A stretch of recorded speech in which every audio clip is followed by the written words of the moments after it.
First banner character for Season 2 is here, and it is 9. She is an Order Vanguard. She does have a good amount of shielding in her kit, but that's only if you choose to build her that way, because you can actually just say, no shielding, all I want is damage. She's kind of reminds me of Haru in the way that she plays, but her big bonk card has a lot more flexibility in terms of what you want to do with it. Let's go over everything about her, plus her potential partners as usual. Well, not partners, other characters to use with her. I keep on forgetting the same word. Let's get into everything.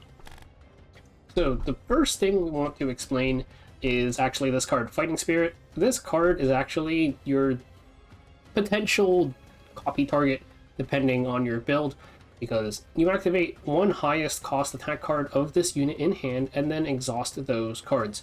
This will be very relevant but the next card we look at, but this is only a one cost card. Unfortunately, it is a mythic card, which means that you cannot get Divine Epiphanies on it, which kind of sucks, but it is what it is. So this is her first card. And now let's take a look at Hugh. This is the big bunk card. It is her anchor shot. This is what her entire kit revolves around pretty much. So you have Hugh, there's a lot of words here. It's unique, so you can't copy it, unfortunately. There's actually a lot of fun setups, but it doesn't happen. Initiation, so you get at the start of the fight. It has exhaust. Just when you use it, it'll get exhausted. Also ephemeral, if it's in your hand at the end of your turn, it'll get exhausted. And then incinerate, which is new. It activates when the card is exhausted. And here, you exhaust it just by playing it, but also remember the Fighting Spirit will also exhaust it. So that's why Fighting Spirit, 1 cost, you play your 3 cost, plus it procs Incinerate. Very, very nice. And then you have Create Hue level 1. So we have our base Hue, then we have Hue level 1, you use Hue level 1, it makes level 2, you use level 2, it makes level 3.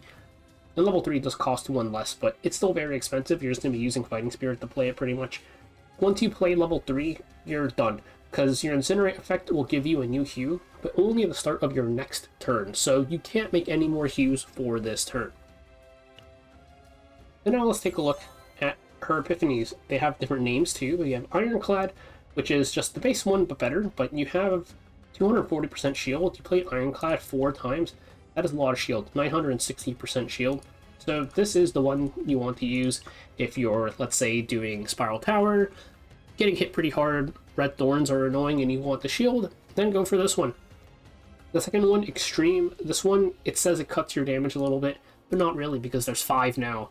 5 cards is, of course, 2 more cards of damage to play. Even if the scaling is a bit lower on the first couple of ones, it'll stack up nicely. And you look at this final one, 1,200% damage is absolutely hilarious. Now, there are downsides to this, of course, because 2 extra cards is 2 more AP, assuming you're using Fighting Spirit to proc this, like, yeah, you are going to. And then also 2 more cards, because she already has a lot of issues with like AP and draw requirements, and this just makes them a little bit worse. One thing is that you never want to be in a situation where you haven't played all of your Hues in your turn, assuming you're going for like optimal decks. And this is just because of the way it works. If you are at Hue level 4, let's say at the end of your turn, and you haven't managed to play it, the Ephemeral procs, you can get Incinerate, you can get Hue level 5, and then at the start of your next turn, okay, you use Hue level 5 and you're done. Your damage just gets capped really, really hard whenever you do that. So that's why it can be kind of annoying. But if you are able to fulfill the conditions to use all of these cards, this is the highest damage version of them all. Then you have Flash. This one's kind of interesting. There's the Ignition effect. If this card is in hand when a card is exhausted, decrease cost of this card by 1 until used. You'd have to run her with other units that can generate a lot of exhaustible cards. So that's stuff like Tressa Cassius. Though, do you want to run Tressa Cassius with 9? Maybe you do, that's up to you. This card is only going to work with exhaust characters. Maybe we get more like creation plus exhaust Tressa type characters in the future, but there's not too much to say about this one. It's just very, very niche. And then Massacre. So, one more thing about Flash. You lose Ephemeral, and you gain Retain instead. So you don't get like the 1 free upgrade, but that shouldn't be too big of a problem. because you never really cared about it in the first place. One more thing is actually, because you have like Fighting Spirit to exhaust or to like activate this, you would use Ignition to reduce this to 0. It's going to cost you 12 other exhaust cards, and you'd be able to copy like other stuff besides Fighting Spirit, but I don't think there's anything like really super worth picking up. So now on to Massacre. You have AoE. That's it. This is just the AoE card. It decreases your damage amount for each target, so you do a little bit less on AoEs, which is pretty standard, but if there's only one target, you still get that max, almost max damage amount. I think it should be like 470%. So this is just if you want AoE. And then the fifth one, Ambush, is on ally counterattack, activate this card, which is very, very funny. You also lose Ephemeral here, and you get Retain. So counterattack doesn't necessarily have to proc at the end of the turn, because you can get counterattacks. Like, you can get hit just by playing too many cards, and the enemies will attack you. So this is kind of just a very funny card, I think. You only have 3 levels, of course. A little bit, like, because you can't rely on the enemy to be attacking kind of stuff, I think it's a little bit, like, not great. So for these cards, I think none of them are really bad. It's just how do you want to play them. Like, this is the shielding one. This one's really good if you want shield. This one's the best if you want, like, just raw damage. Just has things that you have to work around. I think these are both, like, 5 out of 5. This one's really niche setup. Like, I'll say it's 3 out of 5, but if there's a specific setup or a certain character that wants this, then of course use it. And then this one's AoE, and it's nice, but there's also like other AoE characters. But if you want 9 to be your AoE character, you could go for this one. And then this one I think is just a little bit too hard/annoying to work around. Even with the counterattacks being inconsistent, you still can use Fighting Spirit to activate this, but if you can activate this with Fighting Spirit, then why do you have this just use Ironclad instead? Now let's take a look at Experienced Strike. This is damage-based shield, can't exceed 20% of max HP. I don't know if this is her personal max HP or the team's max HP. I'm going to assume personal, but it could be either one. Increases damage amount of exhaust cards by 20% for 1 turn, so it's a nice little damage boost. The first Epiphany just increases the amount, it's 30% damage boost. This is generally just going to be the best one. This one, if a card was exhausted this turn, increase damage amount of this card by 30% for 1 turn. Why would you increase the damage of this card instead of increasing the damage of Hughes? I just don't see a point to this. This one increases the shield gain amount of skill cards by 30% for 1 turn. This reads like all skill cards, and hopefully it is. I don't think this is very good. If you want shield, just go Q Ironclad. This one increases damage amount for each exhaust card in hand. There is also no point to this. I think that you shouldn't be like loading all of your damage into this card specifically. I just don't like it that much. And then this one, when an exhaust card is activated, get 1 counter attack. That is very, very funny. However, you do lose out on the damage boost to your Hughes card. So while I do think this is funny, I don't think it's very good. Summarize, I think this is like 5 out of 5. This is like a 1 out of 5. This is also like a 1 out of 5. This is, let's just say these are like, we'll say these are 2 out of 5 because they at least like, this could give you plus 540%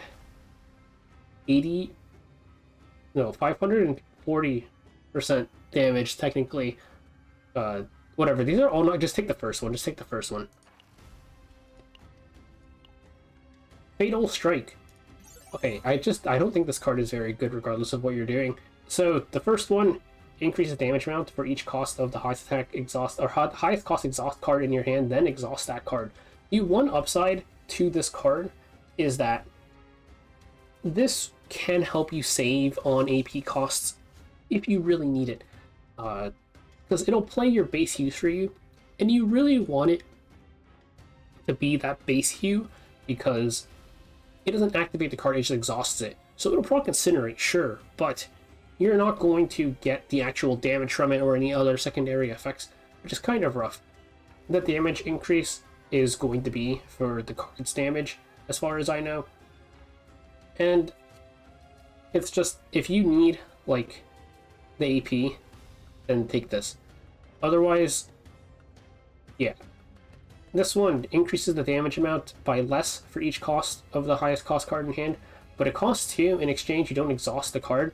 Not exhausting the card, honestly, is not even, like, better, because you, like, if you take this, you want the exhaust.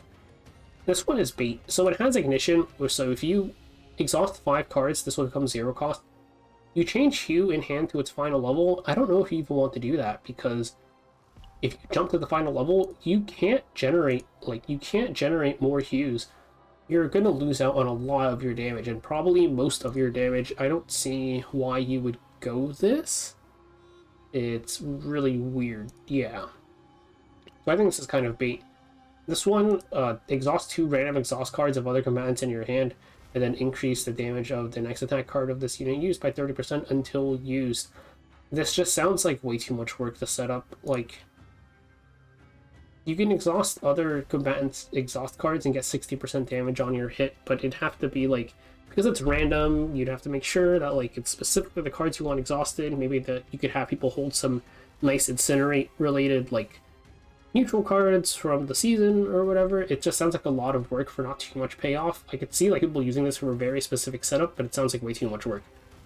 Increases damage amount by 80% for each ally owning counterattack. So this should be 240, 490 for 1 cost. It is pretty high damage. I just don't like it that much. Even if you have, like, all of the counterattacks, it is, like, another card that you have to draw. And she has, like, the deck size issues. So I'm not too big of a fan of this one. But if you're going, like, a certain counterattack build, could be fun. All in all, like, this one is nice if you want to exhaust the card. Otherwise, just skip it, because you do lose out on damage. And then this one, like, it's not like a huge damage loss, because this does still, like, deal some damage. The bigger thing is if you don't have enough fighting spirits to play all of your hues, because, like, you could just use fighting spirits for 1 cost, same thing, plus you get the damage and the secondary effect. So this is only like a 3 out of 5, I would say. This one is like 1 out of 5. This one, I'll say a 2 out of 5, because maybe somebody finds use for this one day, but I don't like it. This is also a 2 out of 5. This is also 2 out of 5, I guess. Really, it's like, I don't like any of these that much. Now, Counterblade. So, when a card is exhausted, you get 1 Honed Edge. Honed Edge gives you 20% damage of defense-based attack cards. Yeah, I mean, this just makes your damage start ramping up. There's not too much to say about it. It's 0 cost, it's an upgrade, it's pretty much free. This is generally the preferred one if you want damage. Then this one, increase shield gain amount by 15%, and when a shield is gained through an ability, 1 Honed Edge. If you're running like a shield comp, I guess, you could stack up all of your Honed Edges before like you even use your first hue, which could be nice in certain situations, plus you get more shielding. Like, I guess run this if you really need more shield, but you probably don't need more shield. The better one for shielding, I think, is actually this one, because it's initiation, so you can just get this out of the way immediately. When a shield is gained through an ability, 1 Honed Edge. Very, very nice. And then, when a counterattack is gained, 1 Honed Edge plus. So what does Honed Edge plus do? Honed Edge plus makes your damage boost apply to attack cards of allies. I would assume that this applies to 9 herself, though I have not tested, but this is the counterattack based deck, I guess. And then this one, at the start of the turn, activate hue in hand 1 time. So this does cost 1, but it is an upgrade, and this is really, really nice, mainly just for getting through your hues faster. It's less like AP long run that you have to deal with. It's 1 less card you have to draw, because you would need like 1 less way to activate hue. Especially if you're doing extreme, this could be really, really nice for just making sure you get through all 6 extreme procs. So I think this one is really good depending on your situation. So pretty much damage boost or the free Q activation are like the main ones you would consider. Otherwise, if you're like really insistent on running a shield comp, you could do the third one. You probably don't need the second one, but then the fourth one is just for counter attack teams. And we've gone over Fighting Spirit. Her basics, these two don't sound that bad because it's 15% damage boost for one cost, sure. The problem is, of course, just do you have the AP and draw in your deck to play it? If you do, great, go ahead and use it. If you don't, cut it out. And the shield is completely useless.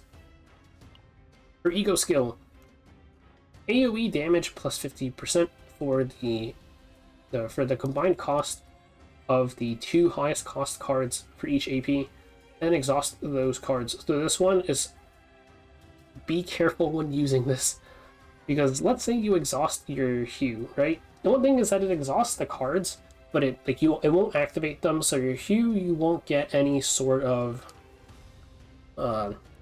you won't get the effect and stuff. The other thing is that there was the card earlier that specified it targets exhaust cards. This does not. Like, I don't even know if the other one, like, if you have no exhaust cards left, will it exhaust cards or any card? This one definitely does not. Like, it don't exhaust anything. I exhausted my one of my Veronica upgrades once by accident, and that was not cool. So be very careful when using this. I do think if you have like really high cost Incinerate cards from the season, this works very well with them though. That is it for all of our cards. We gotta talk about the card Restoration Motion. Either Hue or Fighting Spirit, it's really personal preference. Whichever card you think looks nicer, because you're going to be duping Fighting Spirit. You're going to be seeing a lot of this, but you do also play Hue a minimum of like 4 times per hand. So I'd probably go with this one. After that, I would just go with Experience Strike, just because Counterblade is an upgrade. Like, I like Counterblade's art more, but it's an upgrade. You only see it once an entire fight. You'll probably see Strike a little bit more often, or Experience Strike a little bit more often. And then Fatal Strike is last because there's no... 9 is not in this picture, really. It's just her hands. That one comes in last place. For her partners, go Wilhelmina. It's 24% defense, and if you're hitting a vulnerable enemy, plus 20% base or defense-based damage of attack cards. The skill is only 2 morale, and the morale is not fantastic just because the morale is like additive damage, and her 9's damage is already such a high number.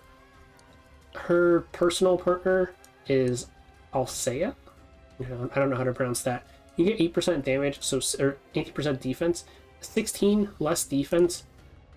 In exchange, you get 20% more damage when an exhaust card rather is exhausted or activated. You increase damage of the next card, so it won't work on your first Hue, it'll work on all the ones after. I mean, if you're hitting into vulnerable, you have, this is a plus multiplier, so this is not a very big one, and this is multiplicative, so it would work on everything, but it's 20% damage boost versus 16% defense. I feel like you just go with Wilhelmina and call it a day, especially given that Alsea is much more expensive. You do get 100% fixed shield, which I guess is something. The ego skill is a bit of damage and 5 caustic remarks, which just increases your damage dealt on your next 5 attacks. So pretty much just 1 turn's worth of Hues. Decent bit of damage boost. Again, I think Wilhelmina's just easier for people to get, especially at level 4, where you get the full 24%. And then potentials, we don't really use our basics, so I skipped them, but if you are planning on keeping your basics, then of course grab the basic upgrades and grab the basic card proficiency. Otherwise, you want the unique, you want crit chance, then crit damage, and this one is the most important one as usual. Just increases your order attribute damage with 350 defense. You'll have your full 15% order bonus damage, which is very, very nice. For her memory fragments, I would say most people are probably just going to go defense plus crit set. I think her best in slot is probably Justice, actually, though, because this is why I mentioned the certain gear sets that benefit a lot from the high cost of Hughes. Hughes is 3 cost. They all proc Line of Justice, and 20% crit chance is very, very nice, especially, I think, when you are running, like, characters that do one big hit. It's like the Jinshi effect. When you have one big hit, your damage can skew a lot based on whether or not you actually crit. So it feels kind of nice to have just more crit chance in general, too, in my opinion. So if you have your Justice gear, maybe you have it for, like, Kalipe or something, you put it on 9. Otherwise, just go defense plus crit damage set, and if you are doing Justice, then crit damage set as your 2-piece. For egos, I mean, I'm not going to explain these too much, it's just take them if you want them. The first one, their Fighting Spirit card is RNG, but this will let you select it. It's like Veronica E2. This one gives you 1 vulnerable, 1 tenacity damage, and you can play the card twice, free, retrieve, and retain, so you just instantly 2 vulnerable on somebody. This one just, yeah, it increases your ego skill. And then this one just gives you more damage boost, increases your general card damage, and then deals 15% of your damage dealt as fixed damage every time you use Hugh, so just even more damage. Just pick them up if you like her. She is not limited, though, so you don't have to rush it. That is it for all of her stuff. Let's take a look at some example builds. Here we have 9, we have Wilhelmina. For her equipment, you're generally going to be farming, I think, in the new season. This card is bait, or this weapon is bait, because this comes with the copy event, so you're probably never going to actually pick this up despite it looking very good. Instead, I think just something like this is fine, just 12% crit damage, anything that boosts your damage, pretty much. The armor is the boss drop, so it might be a little bit hard to get, but the Mask of Flames, 35% bonus damage dealt to vulnerable targets, and this assumes that you have a way to apply vulnerable. If you don't, then you're not going to be able to use this that well, and you could just pick up something like crit chance or something. And then this item I think is kind of cool. Where did it go? This one, when 3 cards of 2 cost or higher are used, you get Stockpile. Stockpile is saved or storage. They've changed the name a lot. It's just the one that carries over your AP to the next turn. So this can be really nice, especially if you have overflow AP, you can just keep on carrying it over to every single next turn.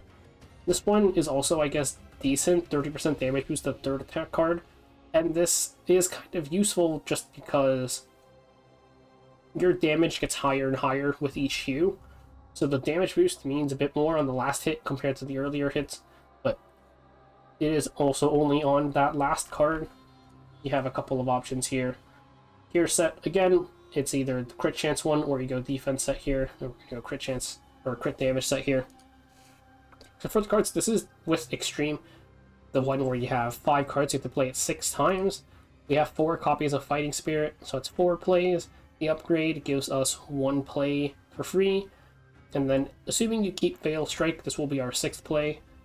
And since this activates already, this would activate on Hue level 1 instead of the base one, and then you play these 4. You could also opt to just drop Fatal Strike and then play the last one with the 2 AP, just like with 2 AP that you have, if you have it.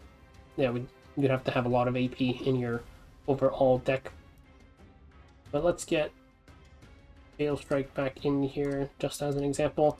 So overall, this is like 6 AP per turn after your first turn, and you play the Counterblade already. 6 AP per turn to play all of your hues, and then your draw requirements are also 6. So that's why I say like she kind of requires a decent bit of AP to get through all of her cards. And this is like generally the build I would work with. I feel like even if you're going for other stuff, it's not going to change that much. Like let's say you go Ironclad, you don't have to play it that much. In this case, you could go for the Honed Edge. You might as well go with the Initiation Shield one. You don't need that many Fighting Spirits. We're going to remove Fatal Strike. Just like that, you're done. I'm trying to remember if there's any other variations of this. Yeah, there's like not too much point going for anything else really. So yeah, like your decks are generally just going to look like this, and if you're not doing extreme, then it's only 4 cost, which is pretty nice. So who are we running with our 9? Let's first just address Narja. I don't think Narja is very good with her, despite the developers literally saying she would be good with her. And this is mainly because with Narja, she has a couple of issues. A lot of her use stems from cost reduction from Bottomless Hunger. However, this hits a random card. If it hits your Hue, that is not very cool.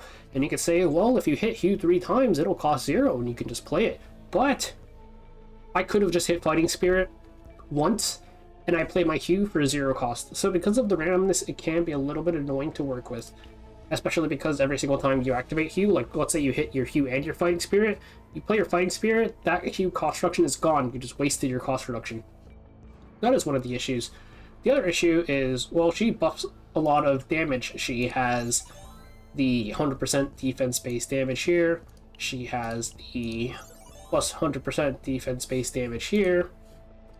Then she also has her predation, plus 100%, veracity, plus 50%, or 40%? I forgot. But either way, I think it's 40%. Either way, like they're all additive damage sources. And 9 does not scale very well with additive damage because of just how much damage Hue does, especially if you're doing extreme and you start hitting these very, very big damage numbers. 9 already has a lot of multiplicative damage boost sources in her kit, so the additive ones do not scale as well with her. She does still buff her, like, somewhat, but I think a lot of what makes Narja, like, good just doesn't work nearly as well with 9. Somebody like Mika ends up being very nice, actually, because she just has a lot more consistent AP generation with her source of water. You have either the wave one or the one that just gives you 2 AP, assuming you're able to recover during the turn. And then wave, you also have, you hit Divines for more draw. You also, with the save data changes, can pretty easily remove Whirlpool plus all 3 of her basics without any issue. So she's got a lot of things going for her. Also can run a relatively thin deck. I think that Mika ends up being pretty much her best healer overall if you find yourself wanting a healer. Though there is also Orlia, who is a very funny option because Orlia, her damage boosts are all multiplicative. So you're gonna be able to like get quite a bit of value out of Tofty and also just her cards that apply vulnerable, because 9, unless you pick up like certain neutral cards or neutral Epiphanies or Divine Epiphanies, isn't going to have much vulnerable application. But Orlia has certain cards, I don't remember where they are, but she has certain cards that apply vulnerable on the enemy here. Like this one just applies 2 vulnerable to all enemies. So she can be your multiplicative damage buffer plus your vulnerable applier. Only problem is that she has the exact same issues as 9, which is she needs AP and she needs draw, so good luck with that. Now for her drawers, you have Veronica is still going to be great just because she's such a low cost unit. Like Repose, 0 cost, draw 2, fantastic, dupe it 4 times. Kowalski also gives you draw 2. These are all upgrades, so you're only going to have your Reposes plus your Kowalski in your deck afterwards. It's still just the premier draw unit, and it's going to be a lot easier to get rid of all her basics now too. And then there is also Nia, but Nia, specifically for Season 2, suffers a lot from not being able to get Eternal Hunger. And if you're playing in like Tower or something, your Nia with the Forbidden card Eternal Hunger is going to be great. That might like it might even let you use Orlia and do some funny things with her, but outside of that, probably not as amazing as she otherwise would be for Season 2. And there's other options, like people might want to play her with Calliope, because, you know, big cost card, you can proc Celestial. I think it's a little bit overkill, in part because they kind of just do the exact same thing. It's just damage and shield, just one of them's AoE. Magna, if you want to play like funny counterattack memes, I guess. That's pretty much it for 9. Good luck summoning her to anybody who wants her. Do I think she's a must-pull? No, but I say literally no character is a must-pull, so do with that what you will.